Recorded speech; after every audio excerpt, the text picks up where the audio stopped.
Damn it. Finally. Yay, we fixed it. And Kenny is the first attendee to this stream anyway. All right. Hopefully this time we'll be able to stay on topic and my stupid story that I had to tell on the first one won't derail. I'm not going to bother retelling it. But those of you who listened in earlier know what happened and know why it was so funny. But hopefully this time we'll end up talking a little bit about the Epstein files, the little victory that has been achieved in Minneapolis and Minnesota broadly, and Fuentes' heel turn as he realizes that he is now the boring one. Hopefully we will get to all of these topics and have fun discussing them. Nice, Riley. We've got all quality attendees so far.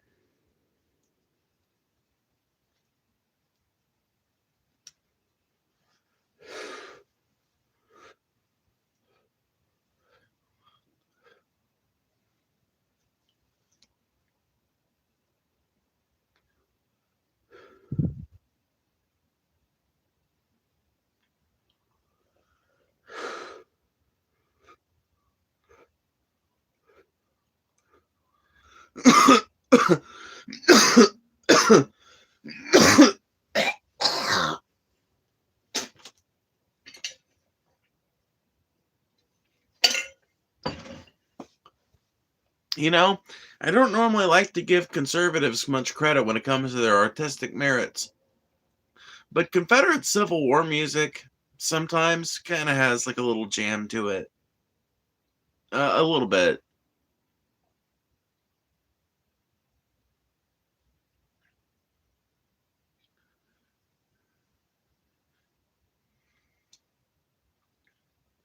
When they met with the Irish Brigade, me boys, when they met Kenny's Irish Brigade, and them cowardly Lincolnites trembled when they met Kenny's Irish Brigade.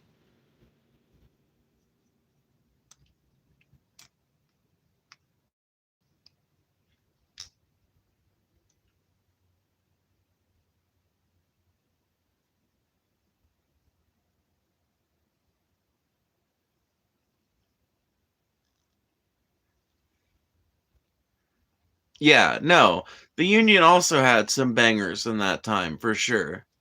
Way down yonder in the land of traitors, rattlesnakes and alligators, right away, right away, right away, right away, right away, right away. Anyways, hello Phoebe, how are you? I'm good, Scarlett. I'm good. I have never heard a Confederate song. Oh boy. Oh boy. Well, having been raised in Mississippi, I could regale you with a few if you'd like. That is if I can actually remember the lyrics to any of them.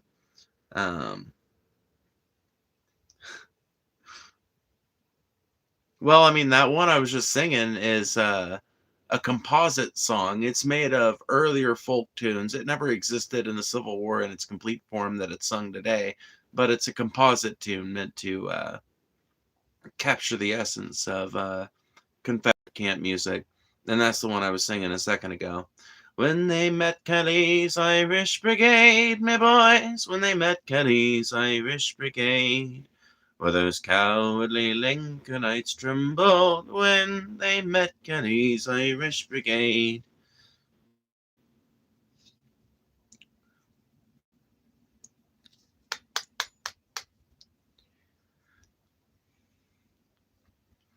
Who sings that song? That is David Kincaid.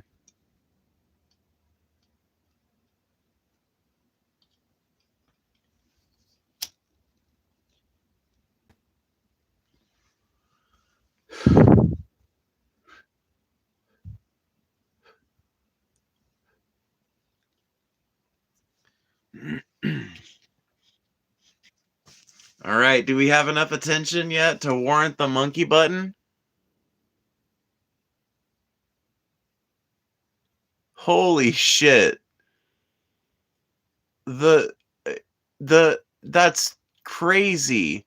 The live counter on my side says I've been live for 48 hours, 20 minutes, and 18 seconds. That is not accurate. What is you doing, YouTube? Are you transgender? Yes, I am. But I don't want to talk about it all night. Literally, it's like the least interesting thing about the stream, and it's also like the least interesting thing we could talk about, like in the news right now. Literally, you could read the headlines for 20 minutes. You would never find Phoebe Ophi's gender anywhere in that shit.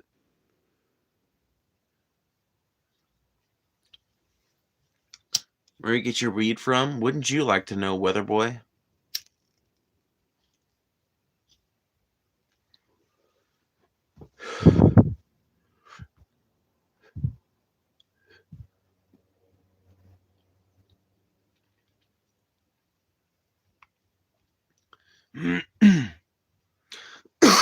Speaking of things that are in the news and of major national import, what do you guys make of the Epstein files? As it turns out, Donald Trump's name is mentioned over 1,000,000 times.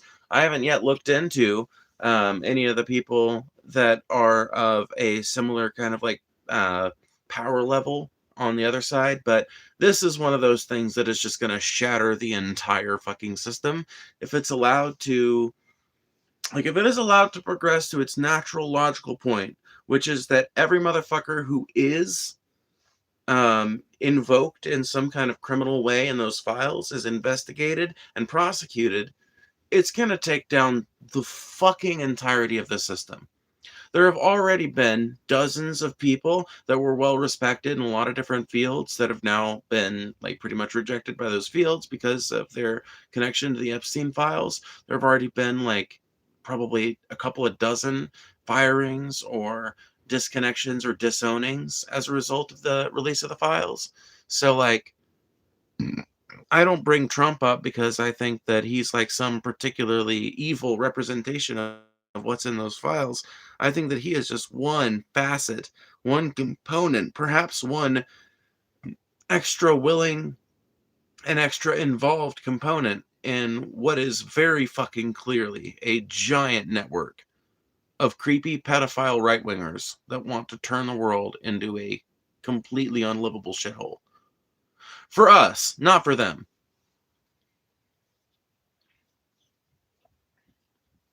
Stephen fucking Hawking. I know. Noam fucking Chomsky, bro. Noam fucking Chomsky. Author of Manufacturing Consent. He's in the Epstein files. He not only is he in the Epstein files, he was giving Epstein PR in the wake of the pedophile allegations. Why would he do that unless he had sympathies for pedophiles? Why? Why? Why? Why? It shatters the system. And like, if anything, that's why we need to start looking at the fact that the current sitting president is mentioned over 1,000,000 times as not a Democrat thing, not a Republican thing, not an independent thing. This is an everybody thing. How the fuck is the sitting president mentioned over 1,000,000 times in the investigation files of the worst pedophile human trafficker in the last 100 years? By the way, if you're watching but haven't hit that like button, please consider doing so. It really does help the stream. It pushes it out there in a big way, and that is cost-free, so it's a great way to help the channel without spending any money or really much effort.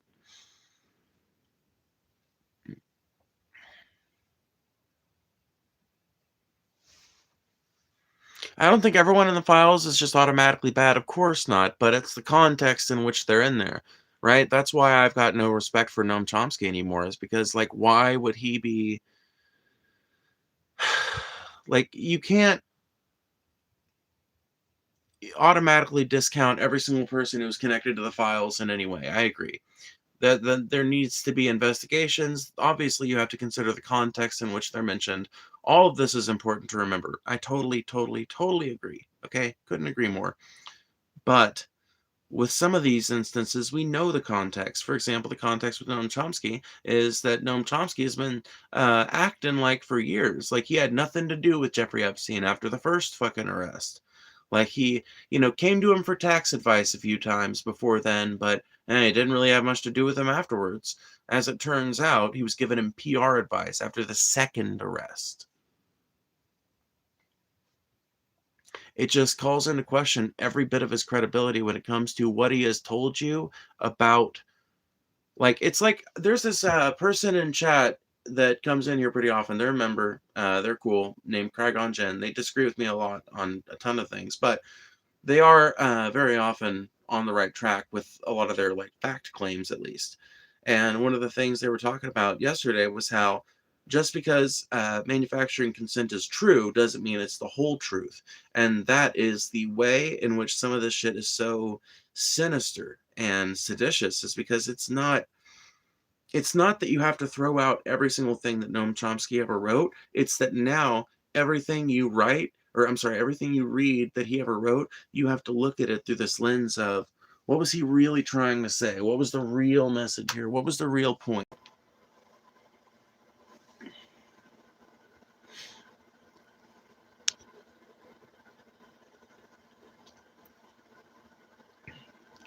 Bro, the adventures, we are not talking about my gender. That is not the fucking topic of the discussion. We're talking about the Epstein files right now. We might talk about gender later on in the stream at some point, but as far as I'm concerned, you can super chat to ask that question, or you can be satisfied with not having it answered right now, because I feel like there are more pressing things in the news than my gender identity. Hey, what's up, user? I don't know what your name is, but, JN. If what people meant is not what they said, if what people meant is not what they said, then I assume they didn't say anything no matter what I hear about them. People either make sense or not. Well, yeah, for sure. That's what I'm saying, kind of. But don't you feel like it lends a bit of a sort of a dark pallid aura to the things that he said? Like, especially if you think about a book like Manufacturing Consent that talks all about, like, it's like Craig on Jen brought up, there's an entire chapter dedicated to flack and weathering like social criticism and things like that. You have to look at that now, not through just the lens of someone who's noticed something and has codified it into a book, but rather someone who's noticed something and codified it into a book because they have personal experience with it in a way that is really creepy and kind of gross. And it makes you wonder if the whole truth is presented. They might still make sense. It's like, yes, like the central premise of manufacturing consent remains unquestionably true. Obviously, the American media, and really the media in any developed country, is used oftentimes by the state or by powerful corporations as an element of propaganda, producers of propaganda, distributors of it. Of course, that is not that remains unquestioned, even if Noam Chomsky turns out to be a creepy weirdo or whatever. Like maybe there's some reason why he was providing PR to Epstein that maybe he just genuinely didn't think Epstein did anything wrong.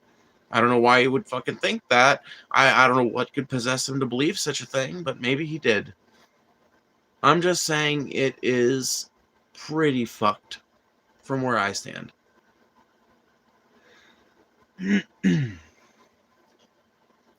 Make sure you guys hit that like button. Let's get us up to 50 fucking likes. I know you guys can do it. We're sitting at 94 viewers, so half of you guys could hit that button right now and we'd get up there.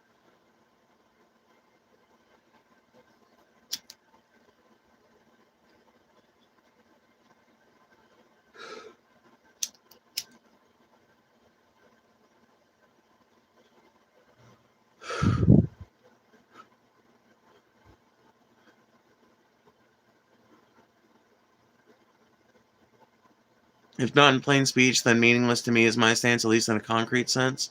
Sure, I get what you're saying. But I personally think that you do have to look for hidden meanings and interpretations that aren't necessarily laid out clearly in the text. And I don't think you necessarily need to run with those assumptions every time, but I think that to think critically about any piece of media is to think about hidden intentions and things that might be in there that you wouldn't have necessarily noticed if you just took it at surface level.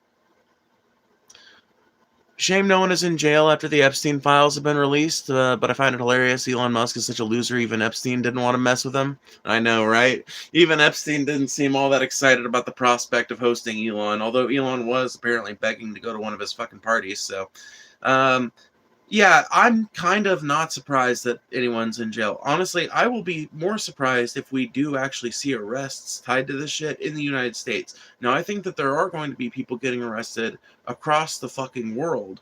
Well, outside of Southeast Asia, which, for whatever reason, like, hardly anybody in Southeast Asia is mentioned in the Epstein files, interestingly enough.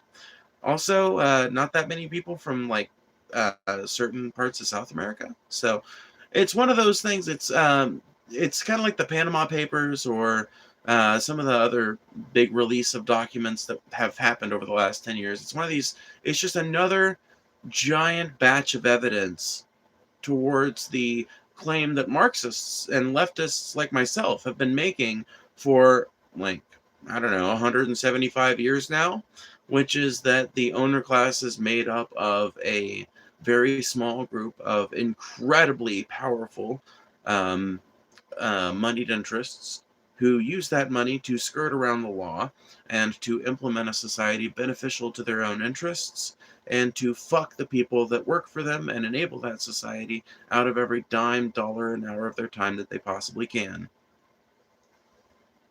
Just another giant batch of evidence that proves leftists right yet again. You want a realistic answer why Hispanic and Asians aren't in those files? Sure. What's your crackpot theory? Because people in Southeast Asia have rich Asian people money, you should see some of the shit Filipino politicians do. Well, like, you know, what I would imagine is that the Asian world probably has their equivalent to Jeffrey Epstein, because, like, I don't think that this is a phenomenon that is unique to the West. I think it's a phenomenon that's unique to fucking concentrations of power.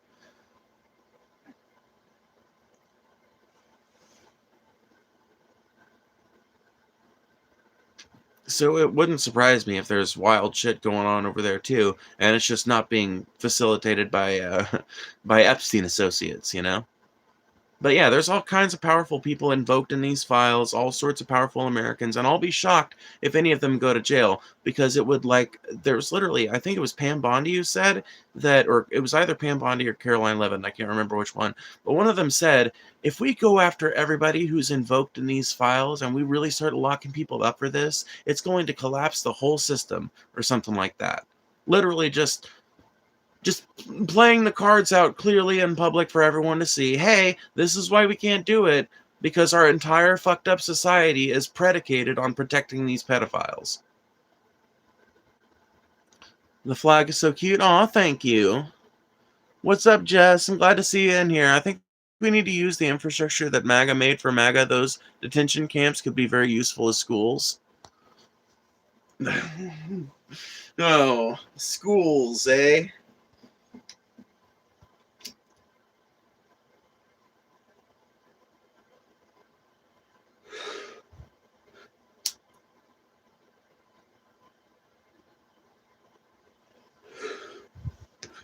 You say schools, but I hear schools.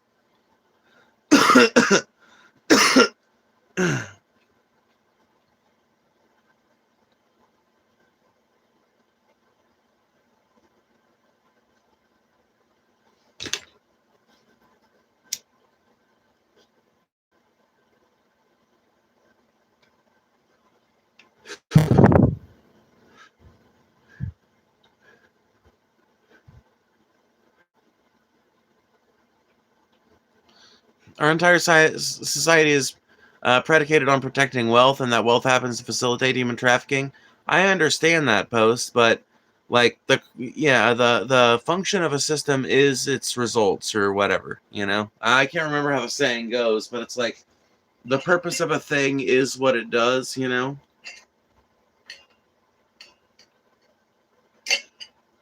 I ultimately agree with you, Post. The reason why the system is going to protect the pedophiles is because the pedophiles are billionaires. But the reason why the billionaires are pedophiles is because they're billionaires, and um,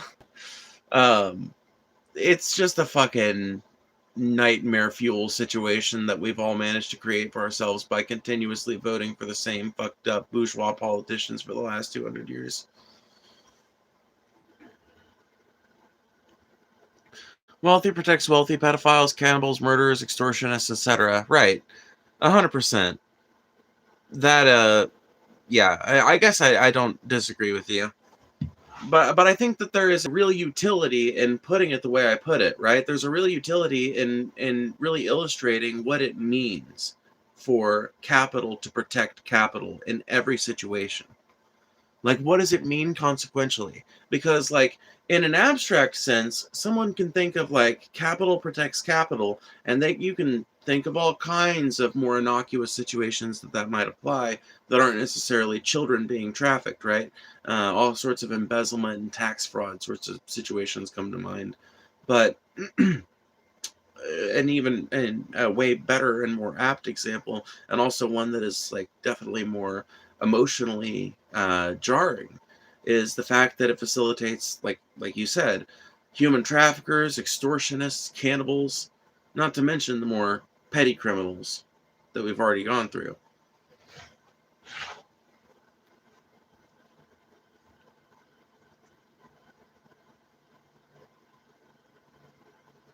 It's ridiculous to think otherwise. That is reality.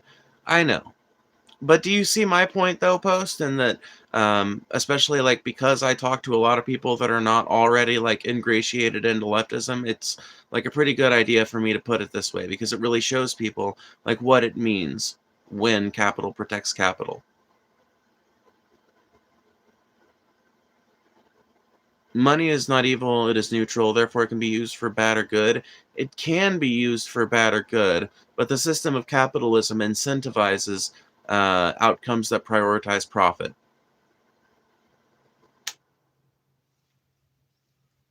And when you prioritize profit over human lives, you inevitably end up with systems that will trade human life for profit.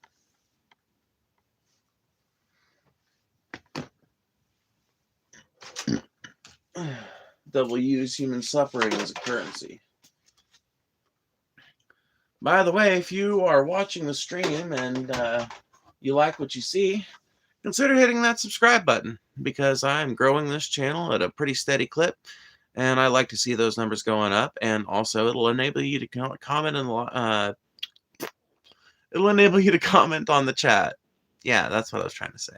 It'll enable you to comment on the chat. Also, consider sending a donation. You can do that either down below with my Cash App or on the Super Chat button. Either way is great. $10 or more will unlock the guitar behind me, and I'll play y'all a song. Also, it's a great way to get your comment or question read or answered if you feel like it's being ignored for whatever reason. Probably isn't, but it's a great way to do it. I forgot about the narrow moral target you are tasked with hitting. My apologies. Well, yeah, I mean, that's the problem, right? Like, ultimately, here's the way I look at it, Post. I am not an intelligent enough leftist to tell leftists how to be better leftists. At least I don't think I am. I haven't read, shit tons of theory. I haven't read, but all the things that I think make me ill-equipped to be a, preach into the choir lefty streamer like Vosh or something, I think makes me well equipped to be someone who like specializes in talking to people that are kind of like on the right or more libertarian. Like you said, that very narrow moral bandwidth that I'm trying to hit, because I'm not going to come at them with the Communist Manifesto. I'm not going to come at them with fucking, Kant. I'm not going to come at them with Lenin.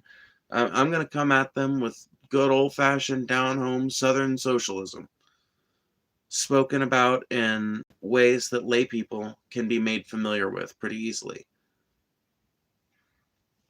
So, doesn't mean I don't attract a lefty audience too, but it does mean that when I'm talking about these issues, I do definitely try to talk about them in a way that illustrates them just as good for the average person just walking around in America with no particular loyalty to either party or any political influence. I try to talk about them in ways that gets them to think about this shit a little deeper than the surface level. Because yeah, it's true. The wealthy will protect the wealthy no matter what, and I can't disagree with you at all. it's ultimately capital protecting capital. What's happening in the Epstein files? It's not that the people in the Epstein files are being protected because the U.S. government just really, really, really loves pedophiles. That's not it at all. The government has the position on pedophiles you would expect out of a government, which is to say that it is willing to prosecute them whenever it is convenient for the state in order to continue enforcing the validity of its laws, and it is willing to forgive it and ignore it if it is someone in a high enough position of power. This is the case with pretty much any form of corruption. But um, I am of the opinion that when you just say stuff like, "Oh, well, capital protects capital, fucking money protects money," and like I don't know. I feel like you're the kind of person who's better at putting these things in a way that like digs to the heart of the like theory-based reason as to why it's happening. But I feel like I specialize in illustrating why it's consequentially harmful for reasons other than the simple destruction of wealth for the common person and its redistribution to the rich. Which is obviously like a really pressing issue, and it's like I said, it's the motivating factor behind all this behavior. But is that the thing that's most likely to get everybody's panties in a wad? Well, it really depends on your like economic politics. But almost every regular person hates pedos. Almost every regular person hates cannibals and murderers and extortionists. So I'm the kind of person that if I'm talking about the ways in which capital reinforces its own power structure, I'm more likely to say, um, like, uh, well, why do you think Trump is pardoning all these fucking scammers? Of course, he's a fucking billionaire, scammed his way into billions of dollars, and now he's helping other scammers fuck over the working class harder and harder, because that's what it's ultimately about, right? Which is a little more approachable way of saying, um, billionaire capitalists will always protect other billionaire capitalists with whom they perceive some kind of shared class interest.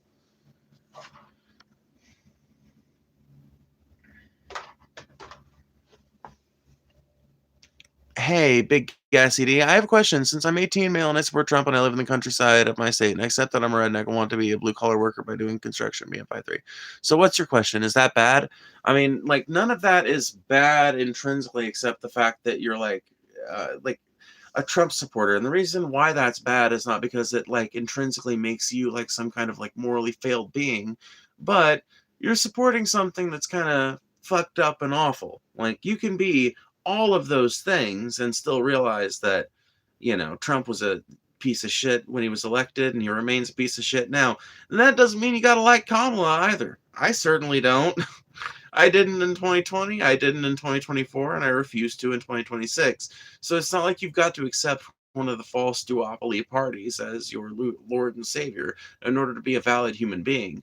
And that's really the only problem I have with the description that you gave of yourself. I know plenty of rednecks of all kinds of political prescriptions.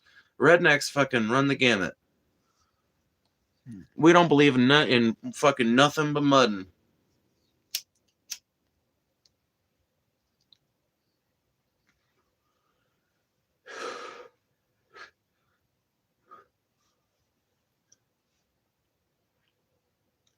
Is supporting Satan not fucked up and awful? Maybe it would be if I believed that Satan was real and had any power over human beings.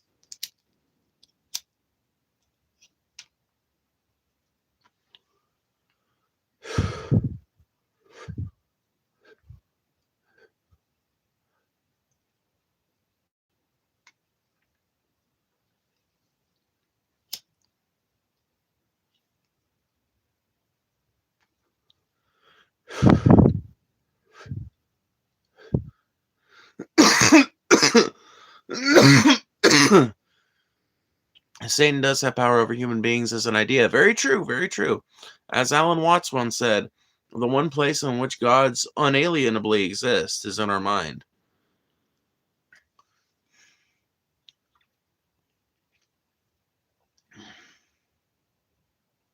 So let me see. I registered as a Republican when I got my license last year, but why though? Like, what and I'm not trying to antagonize you or anything, I'm genuinely curious about your answer. Like, what motivated you to think that, like, the Republican Party has your interests at heart? Because if it's like, "Oh, they're pro-white and pro-male." No. No, they're pro-money, and, there's a lot of people that are, like, really down to hear that message, and it's selling pretty well amongst a certain demographic, so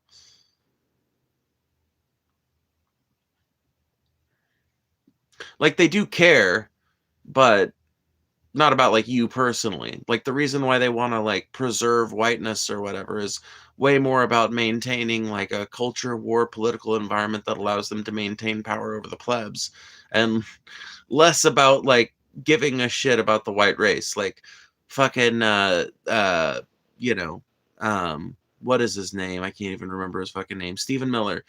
Like, that dude is a Jewish supremacist, basically. He's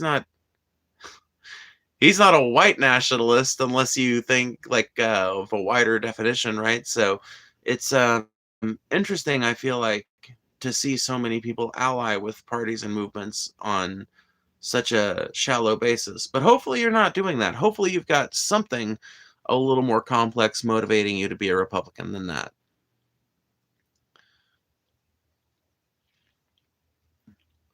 Your brain has got to be pretty smooth to think any politician isn't pro money. I'm not a fucking Democrat supporter either. Like, I think that there might occasionally be a worthy Democrat to vote for, but I could imagine there being a number of circumstances where there might be a worthy Republican to vote for.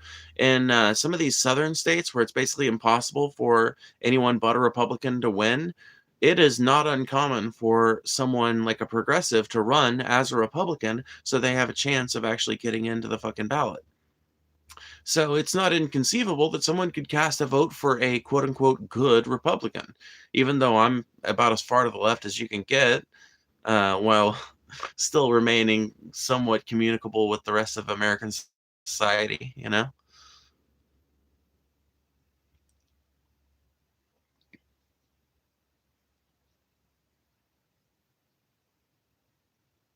I try to have both sides with thinking, it's just that I lean more red than anything.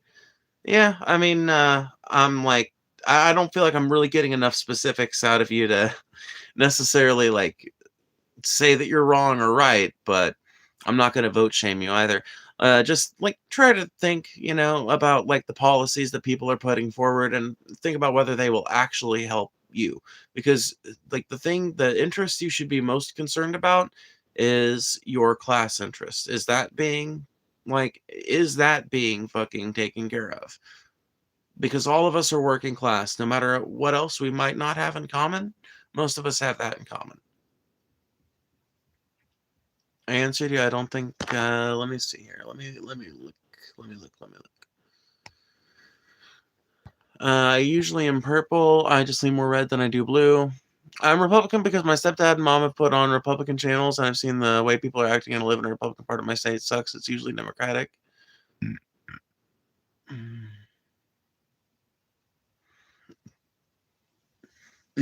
Well, um, I'm not gonna say that you're gonna like have rapidly different politics in a year or two, because that would be condescending and rude. But you are going to spend the next 5 years of your life absorbing all kinds of information, and like you're 18, so you're gonna like you are in the time of your life where you're going to start like your shell will harden into its adult form in these next 6 or 7 years. And during that time, I just hope that you keep an open mind and absorb plenty of information. Just remember, you can never damage your brain by learning. You can never damage your brain by learning. So even if it's a crazy leftist book, read it. If it's a crazy rightist book, read it. I've read Mein Kampf. Awful book, by the way. But I read it because I figure if I'm going to argue with Nazis. And even at 15, I was fucking already arguing with Nazis.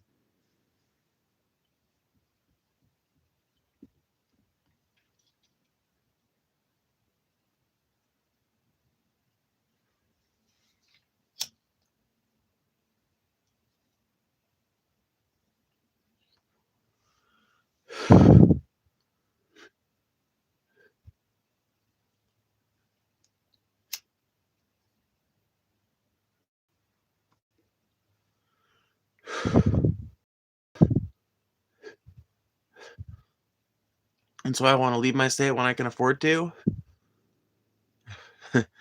I don't want to give you the wrong advices, but Shane, I'll just tell you this much. I spent 3 or 4 years of my life thinking I'll go when I can afford it. And eventually, affording it meant that I bought a minivan. I took the back seats out and I just headed out. That might not be the right life for you. I'm not telling you to go do that. But if you ever have the opportunity to travel for a few years of your life, fucking do it. Don't, and I'm not telling you to fucking go be an oogle. Don't take it that way. But hopefully you don't even know what that is. Don't Google it, okay? But point is, if you've ever got the opportunity to take like some long road trips in the next few years, fucking take that shit and really take in the culture of the places you visit too. It's fine to listen to music or podcasts while you're on the road and all that, but dude, turn off the music and the distractions when you get out at the rest area. Really absorb the like people, the air, the humidity, the vibe. The vibe. You would be shocked at what you can just pick up from a state just by visiting a few of its truck stops.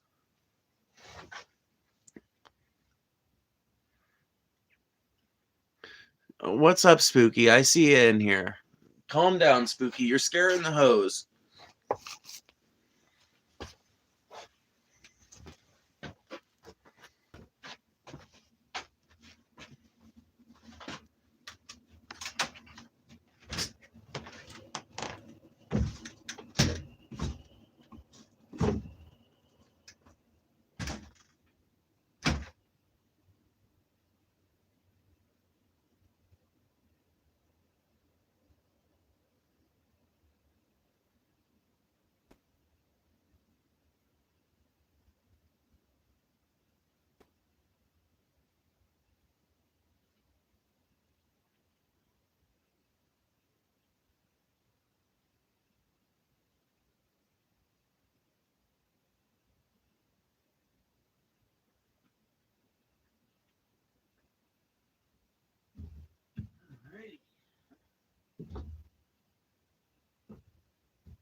Okay.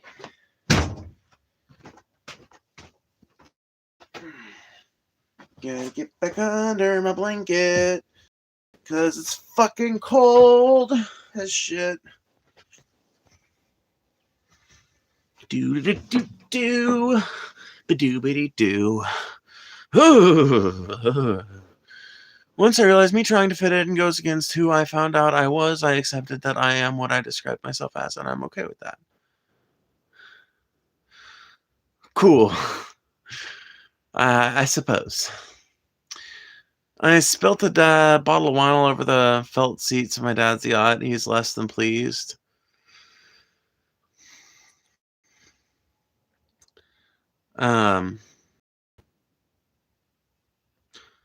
I'm sure he'll wipe his tears with Thai $100 bills.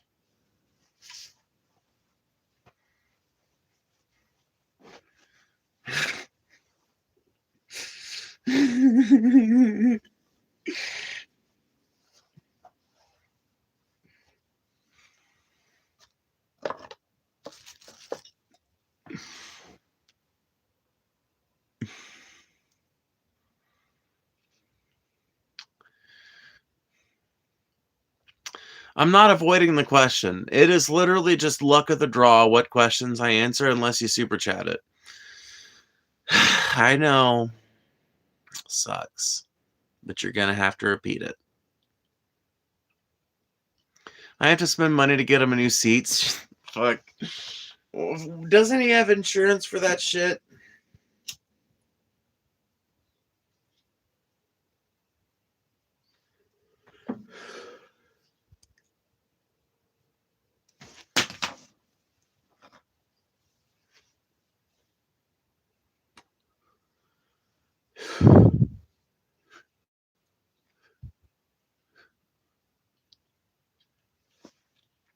No, he does, but he wants me to learn accountability. Goddamn.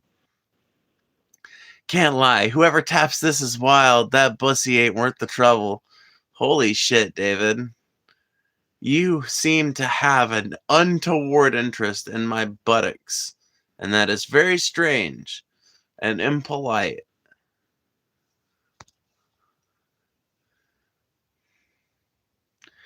My state isn't really cold. I live in Mississippi, so it's not like fucking...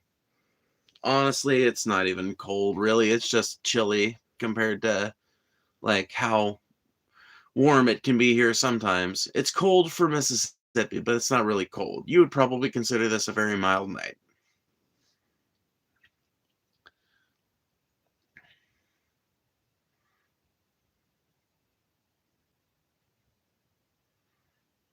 Heck no, what part of Mississippi? Well, you see, that would be called doxing myself. And that is not advisable.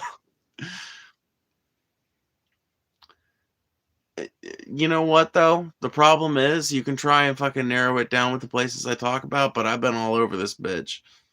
I've been from fucking Byhalia to Pascagoula. All through Hazelhurst, all through Hattiesburg, through fucking Meridian and Tupelo. I've been all over this bitch.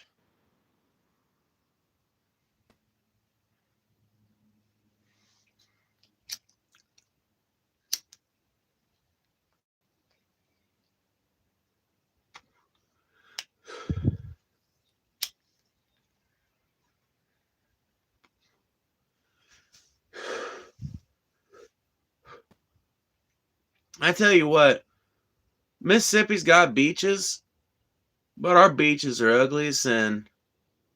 Y'all ever seen the beaches of fucking Biloxi, Pascagoula, Moss Point, any of those towns? Y'all need to look that shit up. Literally, the ugliest beaches on the face of the planet. Shit. The water literally is brown. Fucking straight up brown. Ugliest goddamn beaches on the whole fucking face of the world, dude. I don't even get it. And Mississippi's full of beautiful parts, like up in the fucking northern section. I think there's this state park that's got a lot of like really beautiful like topography, a big creek running through it and shit. Then you've got all the fucking swamps and cypress swamps and shit towards the south. It's just a really beautiful place, but the beaches are not among our best our best features. I'm in Kentucky and it's been crazy cold this winter. It's been terrible, but finally warming up.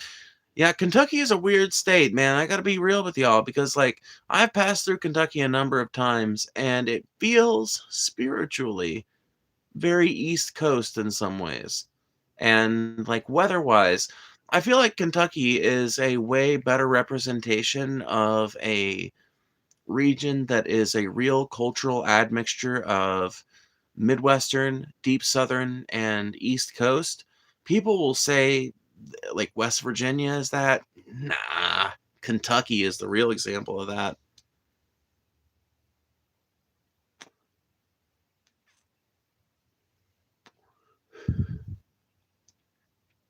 New Jersey is worse. I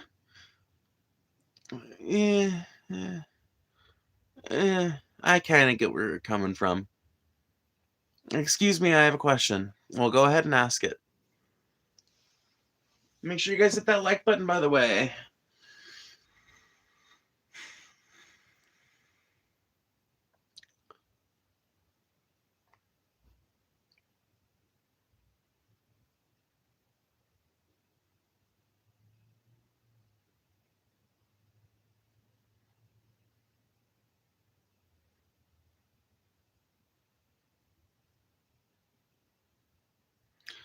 I have to deal with living in a liberal state while my part is not liberal.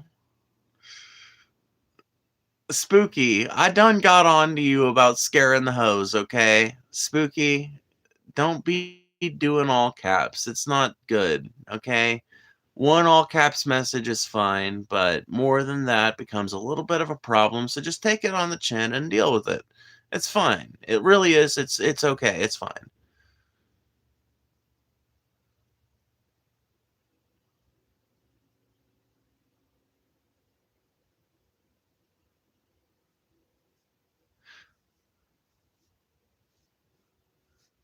Well, you shouldn't be you shouldn't be asking my mods questions. You're here to talk to me and not to my fucking goon squad, okay? You're here to talk to me, not to my crowd of bodyguards, all right?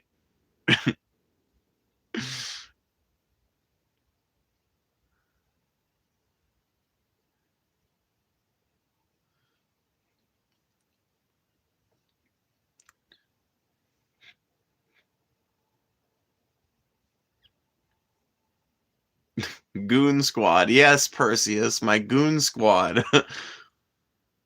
Yes.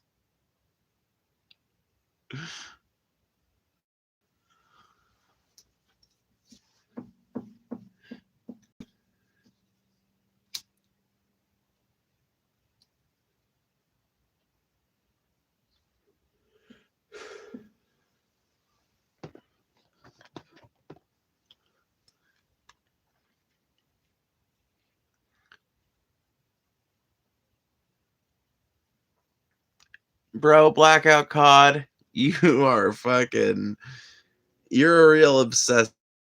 I don't know what to tell you, dog. I I'll be real with you. I ain't keeping an eye out for every goddamn comment that goes by.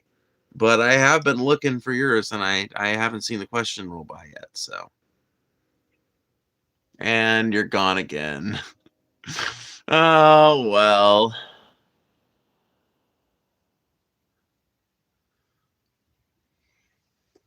Another one bites the dust, and another one gone, and another one gone, and another one bites the dust. Yes, I watch all of you, goon. Your moderator privileges give me access to your cell phone, microphone, and camera. Yes, I did, Kenny, and yes.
What makes ICE bad, in your opinion? The fact that they're an unaccountable federal agency that has been shown multiple times to engage in completely fucking unjust uses of force, that has been shown to engage in completely illegal tactics when it comes to searches, seizures, etc. They are acting completely outside the color of the law, and like no one's holding them accountable. Seems like pretty objectively defensibly bad to me.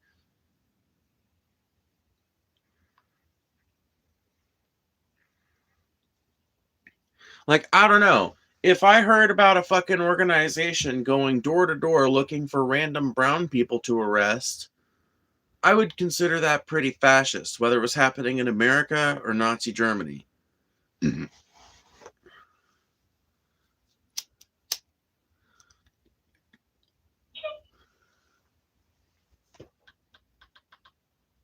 No.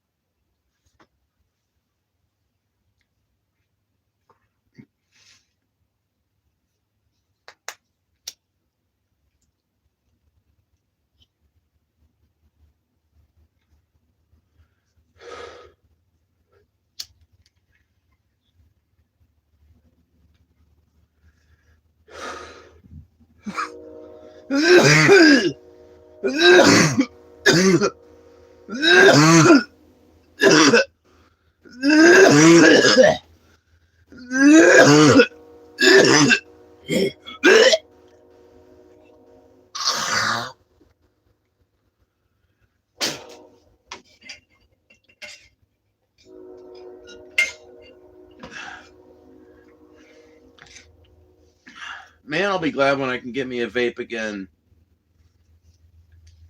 Ugh. Hate that thing. Ugh.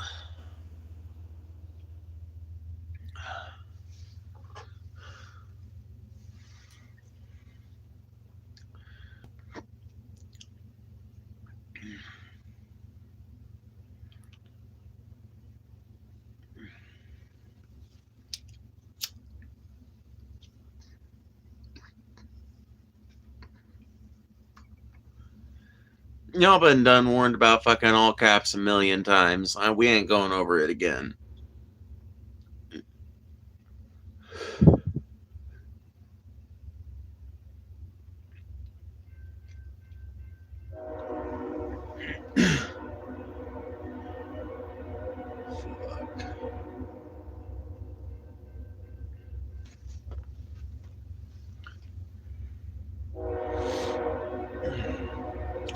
Wouldn't you rather the kid be with the parents rather than alone? Either way, crime is crime.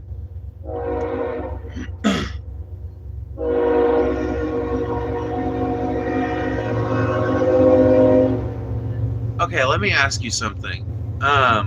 Blackout. Do you agree with these draconian laws in places like certain places out west and certain places in the Midwest that will fine you and sometimes give you like 30-day jail sentences for collecting rainwater? Blackout? I'm just curious.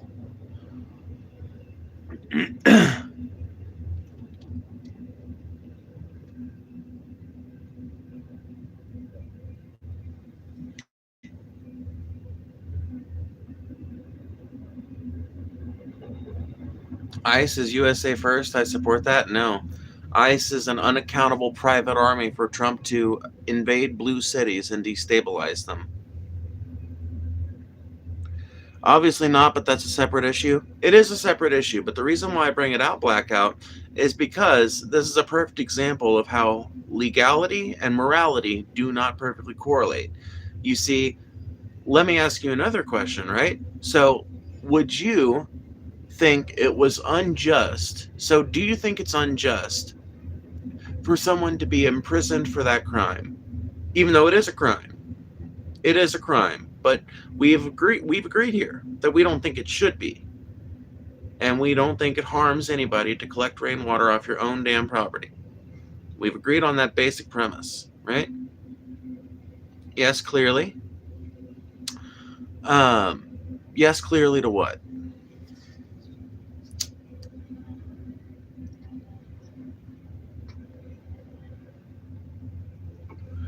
Are you saying yes, you would be okay with them being arrested for that crime, or yes, you would be opposed to them being arrested?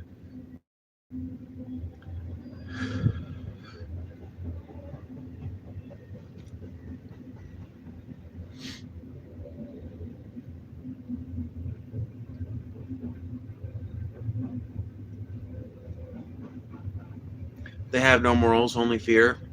Some of them actually do have morals, and that's what I try to get at, genuinely. Didn't they shoot a priest with a tear gas grenade? They sure did. They sure did. And kill an innocent woman and an innocent man. They shouldn't get arrested? Okay, cool. So you agree with me. Someone should not get arrested for collecting rainwater. Well, Blackout, just like you believe that someone should not get arrested for collecting rainwater in a state or municipality where that is illegal, despite the fact that the voters of that municipality or state have decided that it should be illegal and they want to enforce that law, you both agree that it's immoral, but like neither of us and neither of us would want to see someone arrested for that. I feel the exact same way about immigration that you do about collecting rainwater in states and municipalities that don't allow you to do it. I feel like it is a completely unjust crime. I do not believe that it should be a crime to cross an imaginary line in the sand. Now, if you want to argue that we should have like borders for national security reasons and shit like that, well, that's another thing entirely. There are lots of different ways you can handle an immigration crisis that don't involve mass deportations. There are lots of ways you can handle an influx of immigrants that doesn't involve treating them like criminals.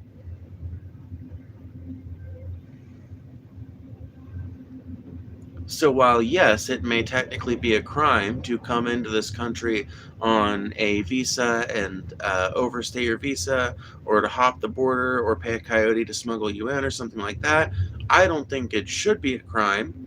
Namely, because I think that it should be way fucking easier to get into America to the point where no one would want to use any of those services. And so I do not think that they should be treated like criminals. I believe it is unjust, morally unjust. Perhaps it is not unjust in the legal sense, but it is morally unjust. And after all, laws are just a reflection of the popular morality.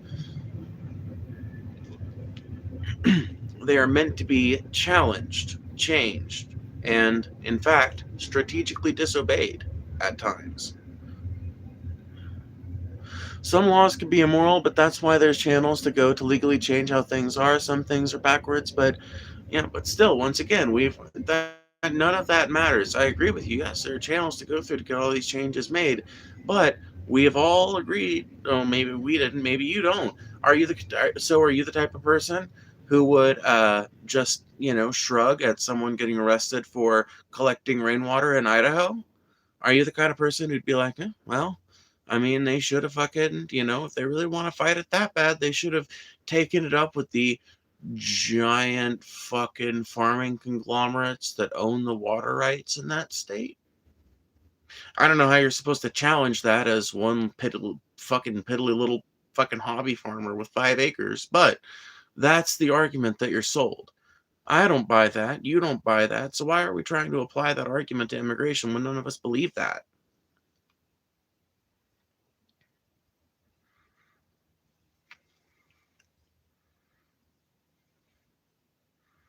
The Second Amendment says shall not be infringed. The state doesn't follow the law. Well, I agree there. I fucking agree with you. But the answer is not throw out fight. Like what is your argument here? Like what?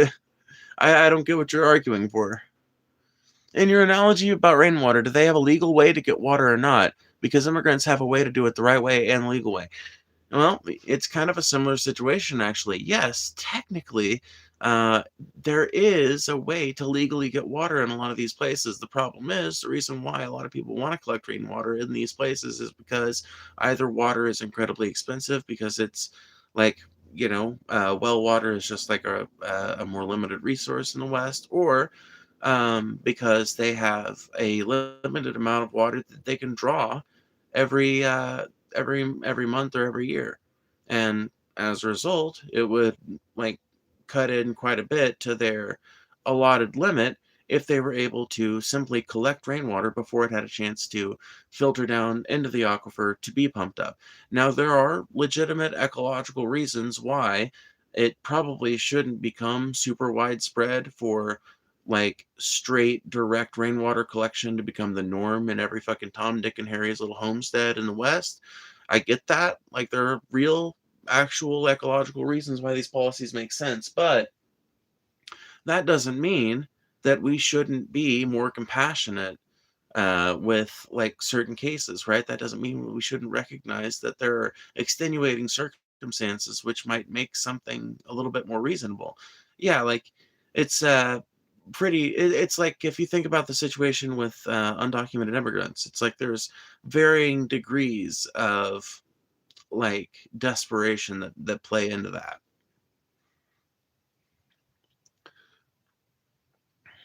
Oh, okay. I gotcha. Cool, Jacob. I thought you were arguing with me. I love that you're open to discussing this, even though we have different viewpoints and I disagree. I believe it's so good for our country to have a dialogue about it. Hard to type on a phone, but just saying. Well, thank you. I appreciate that for sure.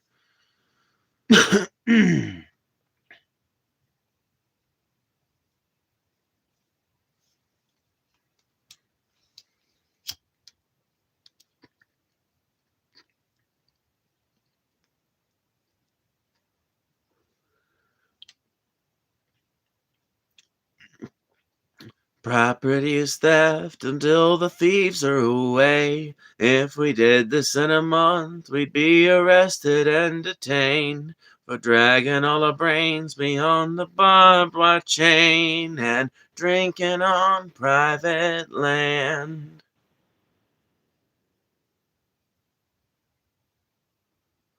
Well, it was a sunny day here in Philadelphia. A house was gutted, added on to 6 times its weight.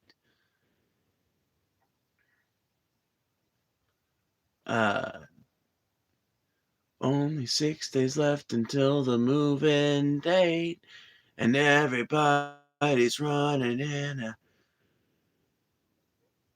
What's the next line? Everybody's running in a 4-day race, singing property is theft until the thieves are away. If we did this in a month, we'd be arrested and detained for dragging all our brains beyond the barbed wire chain and drinking on private land.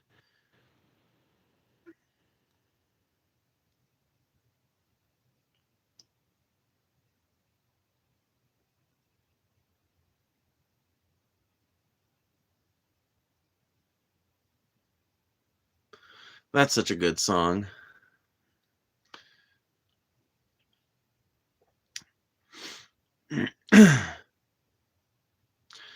Dude, blackout conquering is just legitimized stealing. Literally, there's no moral difference in it.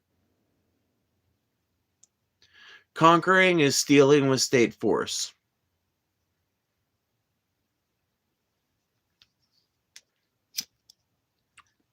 Let me give you an example.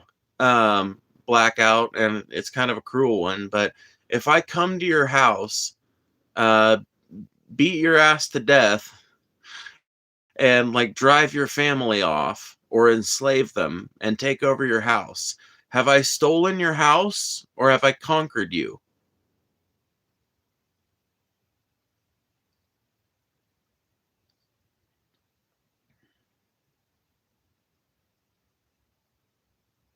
No, I mean, I'm like I said, it's a mean example, but it's the most pertinent one I can think of. Like, would it be stealing your home and your life if I did that? Because that is the most direct comparison I can make to conquest. The idea behind conquest is you come into an area, enslave the native population or genocide them, and take over the resources that used to be theirs. Stolen, but that's completely different. Being a house and a country twin. No, you guys love to compare them. I'm saying you guys. I don't know what your prescription is, like your political take is, but a lot of people love to compare the two. And in general, I don't like the comparison, but this is one where I feel like it's actually kind of apt. You would certainly see it as being stolen, right? Why though? Like what is actually morally different though? Like I don't see the distinction. I don't think it is any different. Now, I personally, morally, I would never do that because I think it would be a reprehensible thing to do. Just like I think it's reprehensible for some other country to go into another country, one of their neighbors or something like that, and to take over their land and deprive the natives there of resources. More conservative than anything, I kind of figured. Okay, so blackout. You would never use the house comparison on me then, because a lot of conservatives will tell you, oh, well, if you like illegal immigration so much, then why don't you just move one into your house? Or, well, how would you feel if somebody just like fucking like moved into your house and took up a bunch of room in your house? Like people will make comparisons to homes all the time when they're talking about immigration. So it's just very unusual for me to run into a conservative that bristles at that comparison. But hey, if you don't like it, that's fine. It's not the most apt comparison. I just figured it was one that would probably speak to you.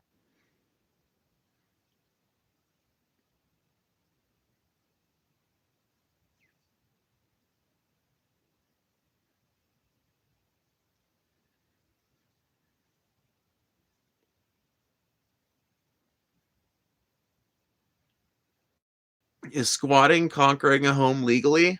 I don't know. Good question.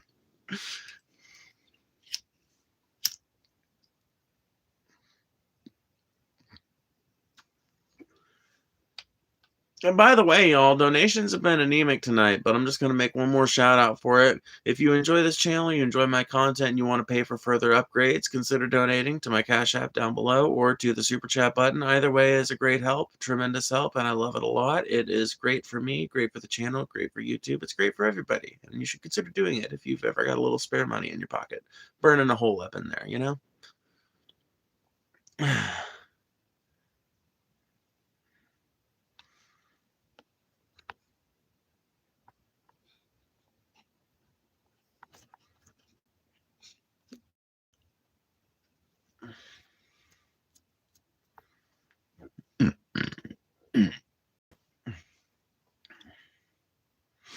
Yeah, Perseus, I heard. I remember. Man, that is the fucking most wealthiest problem that I've ever heard of in my life. I've never heard someone register such a bougie complaint with my fucking complaint department in my goddamn life. Literally. I did customer service for 10 years, and I don't even think I had a bougie complaint like that ever levied. I worked at a fucking resort hotel for fucking 6 months, and I don't think I ever encountered such a fucking bourgeois story of woe. Just goes to show you, man. Mo money, mo problems, huh, Perseus?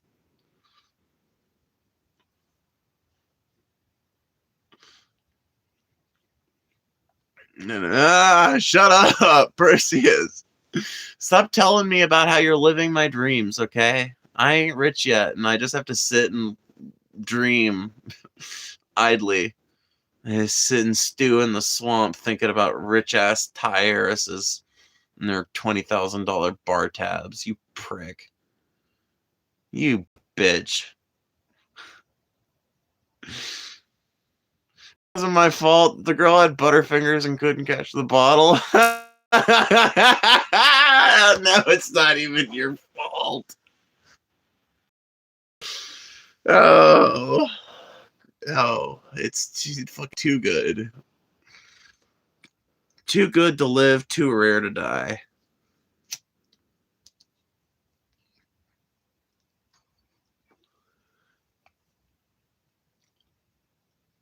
It's fucked up that as soon as I start making money, inflation goes insane. Trust me, I know the feeling. Every time in my life that I've ever started making more money, prices went up too.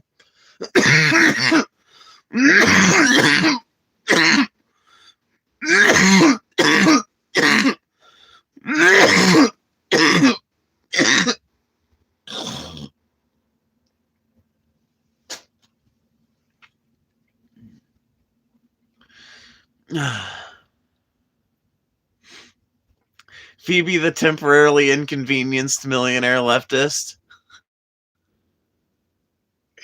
Shut up. I don't even want millionaire status, dude. I will be real with you. There's some of that shit I want to experience because I have spent my entire life so far away from it that I'm fascinated by it.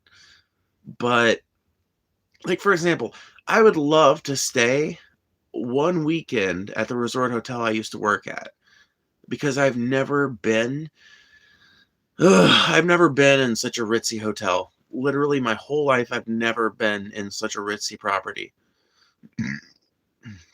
The rooms there could go for like $550 a night during peak season. People would regularly spend $5,000 just on the fucking hotel and amenities alone.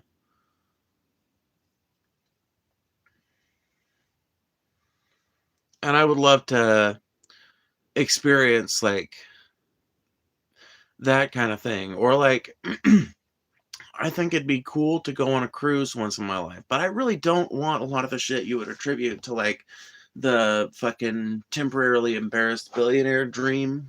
You know, I don't dream of like some super fancy compound or something like that. I want If I could have everything perfect, something that is not even that expensive. I want enough land to be able to have a decent sized garden and to like maybe raise 2 or 3 cows, maybe, and a couple of other varieties of livestock. And I would want either double wide or one of those tiny houses that's got all the amenities of a regular house, but it's like, more vertically oriented than it is wide or long. It's just like kind of a square, but it's like two full ass stories on this very small square, and you've got a lot of stuff packed into a very small package. That would be really fucking cool. That would be even better than having a double wide.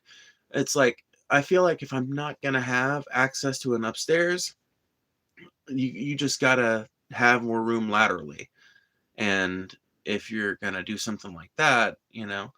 But like, I've thought about this a ton. I have fucking bougie ass tastes as to the experiences I want to have, but as to like the standard of life that I want to enjoy, the 350 days of the year that I'm not doing cool shit like that, I would just want to have like basic accommodations that are well repaired and well maintained. I would want my parents to have that same thing so that they've got somewhere nice to fucking retire to in their old age, because they're getting up there, really up there. And I would want to have enough land and everything for me to like raise enough food to feed my family, or at least 75%, I would say. That I could achieve for like $1 million. And I could probably maintain it for like 30 to 40 grand a year. So if I ever did get to the point where I was like making like buku bucks off of this shit and could afford to make some of those upgrades and do some of that crazy shit, I think I would eventually reach a point where I would feel morally obligated to start donating a lot of my income to mutual aid groups and unions and shit like that. Because I would just not have a very high fucking price of upkeep and maintenance, and I would not feel comfortable holding on to millions of dollars. I just flatly would not.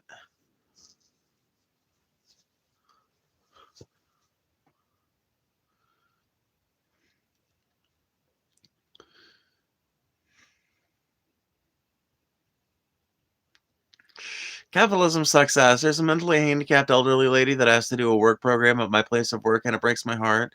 At least she is pretty happy about it herself. It probably gives her a sense of purpose, honestly, and it does suck, but it's gonna keep sucking until we get so fucking sick of it that we all collectively rise up and demand something better. Right now, we're still in the bitching stage, and then that's not an indictment of any of you. If it's an indictment of you, it's an indictment of me. Okay? I'm not trying to be a hack. I'm not trying to play faux revolutionary with you, but we're still on the bitching stage. We have managed to mount some popular support for some stuff, though, and if we can keep that momentum going, therein lies the true path to freedom. I don't think that that is going to be sustained, but I want it to be sustained. I hope it's sustained.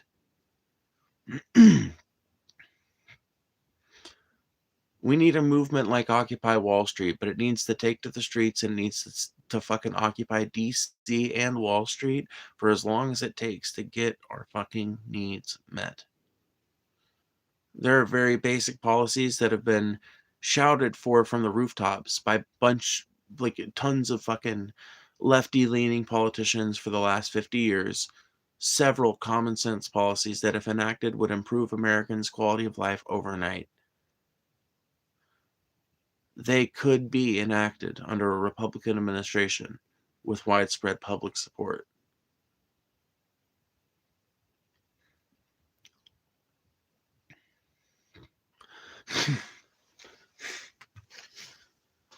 My evidence for this is the fact that public pressure has managed to break the stranglehold that ICE has had on Minnesota.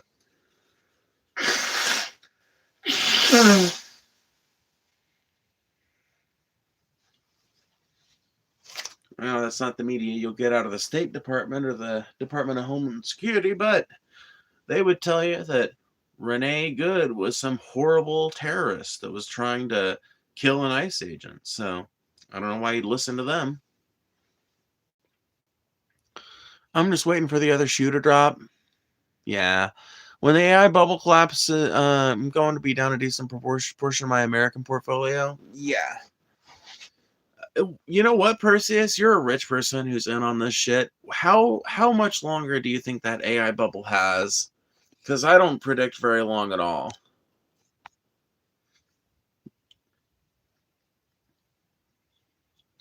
I don't think the technology is necessarily going anywhere because it's got too many widespread applications. But like, fucking. So okay, like, man, I've got so many questions.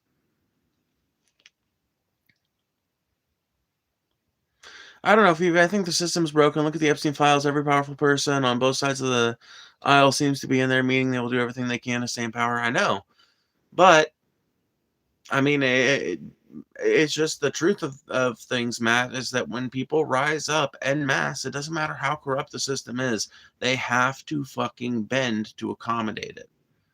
It's why it's every single thing that makes American life worth living, as you know, little as it may be for a lot of us anymore or whatever, like the few things that are cool and dope about America and that used to be way better, all of them were the product of a long, arduous process of fighting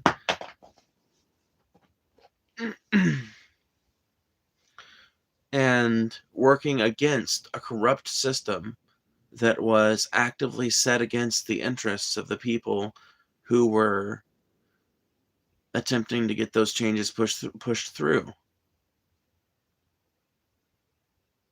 The fact that unions work is how I know that this strategy works. Like, if unions just flat out didn't work, then maybe we'd have a point. But the reason why unions work is because on a certain level, you need those workers. And yeah, you might pass a bunch of laws that help you make it easier to break the strike, but trust, you will come back under the fold eventually if it's an effective enough union. And if the government doesn't make it easier for you to leave so that they can fuck over the unions or whatever, which is what happened during NAFTA. So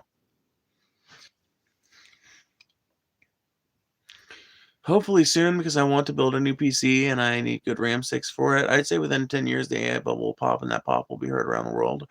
It'll definitely be heard around the world. I'm kind of shocked that you say it's 10 years out, or that you say it's like within the next 10 years. That's kind of weird. So let me ask you this. Do you think, like, what do you think is going to happen? Like, is this a possible scenario? Like, let's say Palantir gets dropped by the United States and Israel. Like, let's say there's like a really like big, giant, popular uprising against these big tech companies. And let's say Palantir gets dropped by Israel and the United States. And um, let's say BAE, for example, gets its contracts cut way back. And let's say that um, that like XAI gets, because I'm pretty sure they've got government contracts. Um, do you think that that could be like a precipitator for the collapse of the bubble?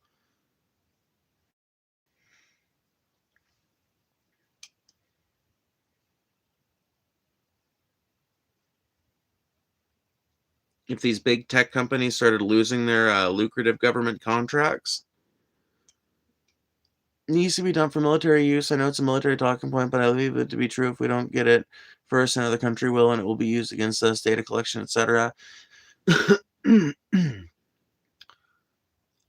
Honestly, I will be real with you, Matt. I agree with you, and I kind of think that I don't know though, man. People said this about nukes and how wrong they were. I was gonna say it might be the weapon that ends warfare, but no, I don't think it will be. But it's kind of weird. Like, at what point will military force stop making sense? Will it ever? Like, there are some critics of civilization that I've listened to over the years, and one of them is named Derek Jensen. One of the points he brings up is that as long as you've got civilization, you're always going to have war because civilization is a way of life characterized by the growth of cities, and he defines a city as any conglomeration of people living in groups large enough to require the importation of resources and to require the importation of resources is to require them as a matter of fact for life, not to merely desire them, not to find them good and worthy, but to require them as an aspect of the continuation of your life and your lifestyle and your cultural, and your foodways and everything. Um, I don't know that I agree that no civilization can be sustainable because of those premises. I think that human beings actually can organize themselves, and eventually, I think we could evolve into a direction that would allow us to. But it's definitely an interesting social critique because I kind of do. I think that the statement is very true if you say not because what Derek Jensen says is that civilization can't be sustainable because of these things. But if you say what I said originally, which was that you're always going to have war as long as you've got civilization, I think it might be maybe true as long as you've got civilization under the current auspices. As long as you've got competing civilizations, as long as you've got all of these different ideas about how society should function and all of these disparate groups of people vying for um, but then that just makes me think it's not really the human condition and it's not really civilization, it's the way we've set up our civilization. It's funny. When I was younger, I used to look at Derek Jensen as such a guru, and I've actually feel like I've got several pretty cogent critiques of his critiques nowadays. Be interesting to have a talk with him. I don't know if he'd be down to do that, because he's probably got a pretty bad taste in his mouth from like the many times that like um, various activists have called him out for his stances on like queer politics and shit, which are admittedly not based. But what are you going to do?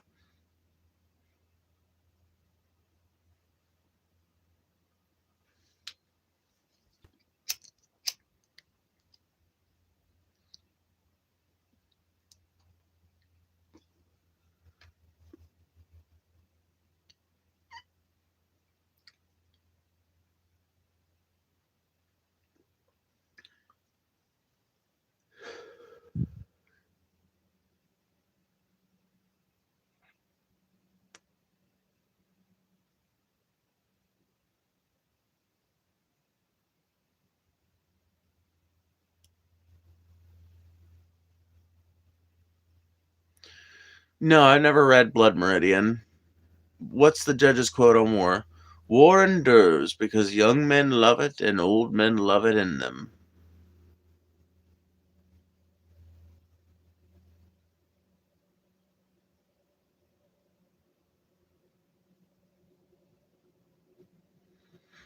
Yeah, no, I don't. I don't think so. I don't know, man.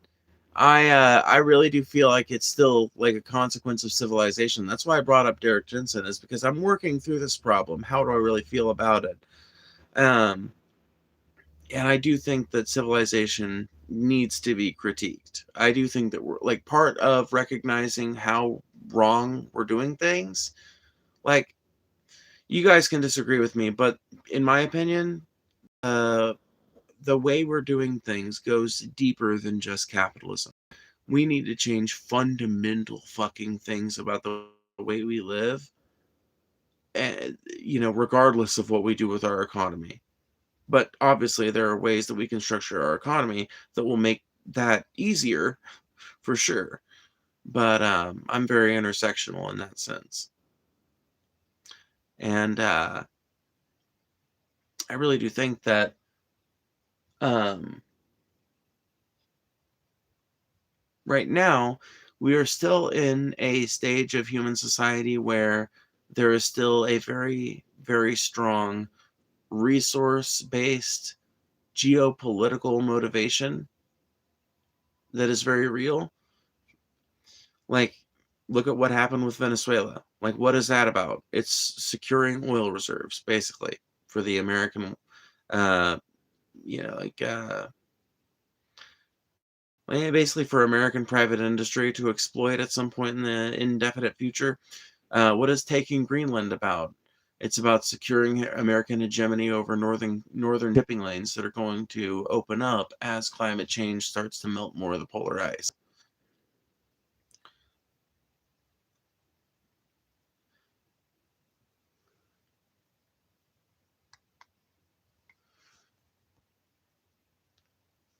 Yeah, it's my Cash App, Arnold.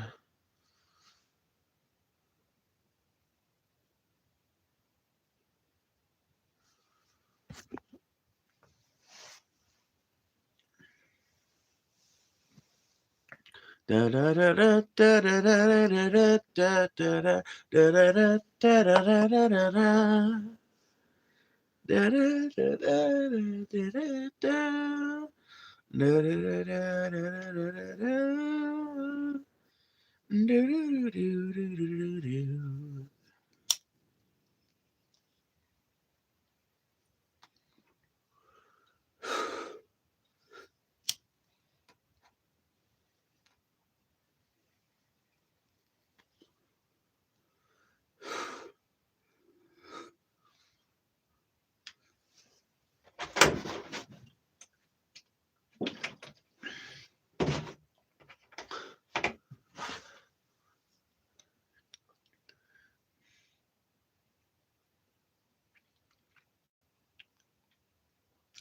What do you do with the money from Cash App? Same with all the money I earn. It goes to my bills and upgrading the channel.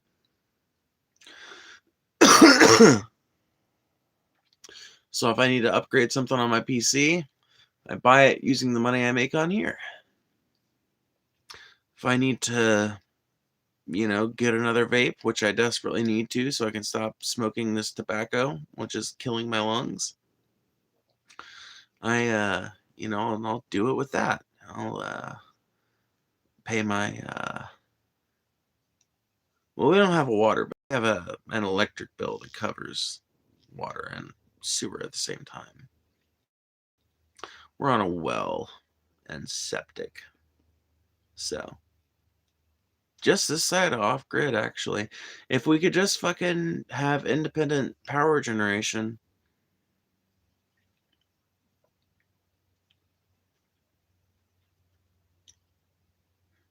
Yeah, I know I should quit. I know.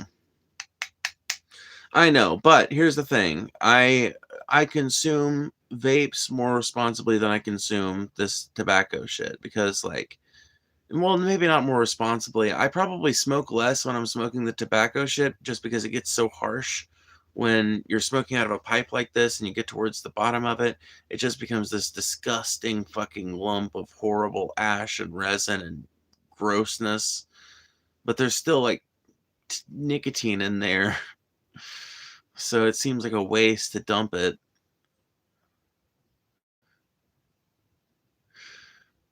Yeah, no, Perseus. Once I've got the money, I'm planning on, if I'm gonna stay in Mississippi and we're gonna stay on this land, I plan on upgrading the fuck out of it, replacing our trailer with a fucking, I don't know, like a double wide, replacing this little office trailer with a proper office building out here to run shit with, build my own tiny house somewhere else out on the prop.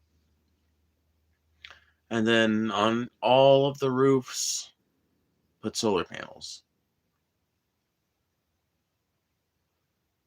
And it wouldn't even take that many either, and it's really not that expensive anymore to do it. It would not take that many, though, to generate enough electricity for the entire fucking house.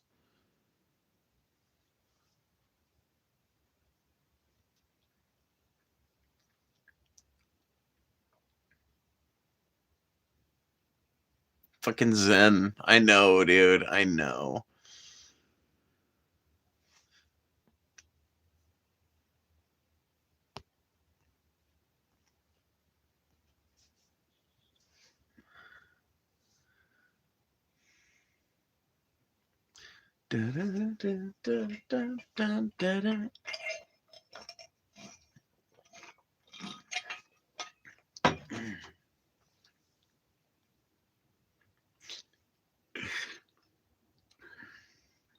Post, are you dismissive of Perseus because they're a rich Thai heiress?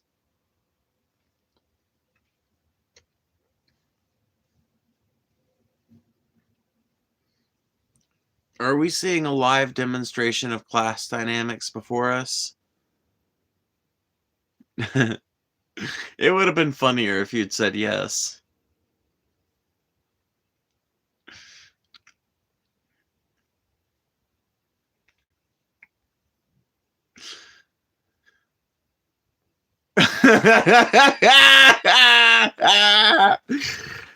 God damn, Perseus. See what I mean? This is what it looks like when you lean into it. God damn. You know what? I get such a kick out of you, Perseus, because you are unabashed and unashamed. There are so many people in your position that feel the need to get defensive with me, and you flatly don't.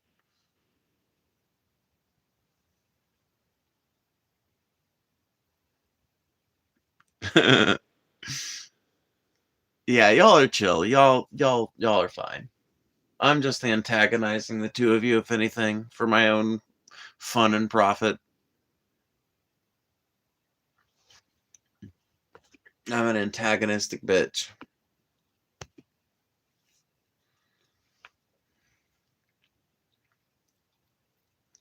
I'm sorry. I'll stop. I'm a horrible person and I shouldn't have done it.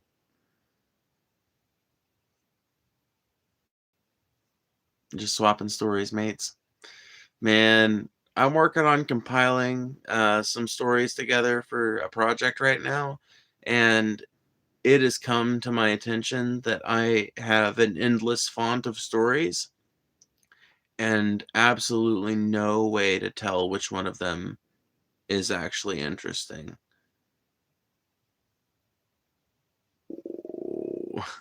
Like, dude, it's fucking wild. You know, I'm not gonna talk about it too fucking much, but suffice it to say that I've done way more interesting things than I remember in my everyday life.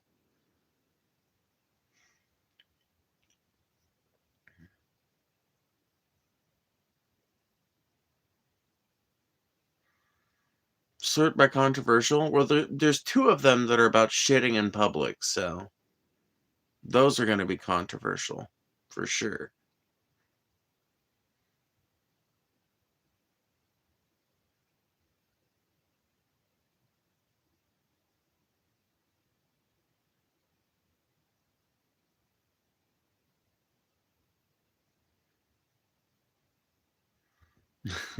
Maybe I will, Matt. Anyway, I'm gonna go ahead and get off here, I think. Yeah, like I'll do one last call for donations, but then I gotta get off here. If you've enjoyed the chat, if you've got a little bit of money, feel free to send a super thanks after I get off here, or send it to the Cash App that's linked in the pinned comment. Otherwise, I hope you enjoy these streams, and I hope that you guys find some value in sitting around listening to my dumbass. Oh, neuroseancer, you've arrived at the worst time. A friend brought this girl with some genuine galaxy forehead. My goodness, perfect. All right then. Perfect plate for a line. Man, if your walls could talk, Perseus, that's all I got to say. That's all I got to say. Yeah. I will I will see you guys around later.